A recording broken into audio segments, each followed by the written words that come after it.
10 days ago, Anthony Scaramucci, then newly named as White House Communications Director, dismissed reports of infighting in the West Wing, saying that things were on track.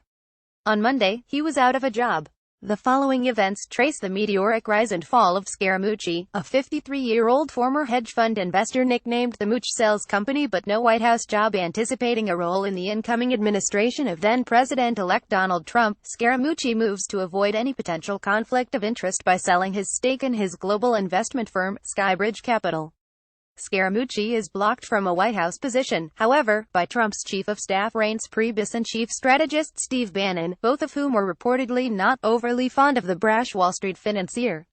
The White House. Finally, after 6 months out in the cold, Scaramucci finally gets a White House post.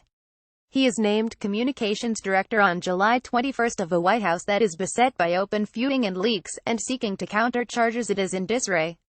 White House Press Secretary Sean Spicer, who along with Priebus and Bannon also opposed Scaramucci's appointment, abruptly resigns. Scaramucci names Deputy Press Secretary Sarah Huckabee Sanders as Spicer's replacement. Asked about his relations with Priebus, Scaramucci says, "He is a dear friend and the two are a little bit like brothers where we rough each other up once in a while." He later compares them to Cain and Abel. That interview Scaramucci may have sealed his fate in a now infamous interview he did with The New Yorker less than a week after being named to the White House job. In an expletive-laden rant, Scaramucci called Priebus a paranoid schizophrenic and accused Bannon of serving in the White House just to build his own brand.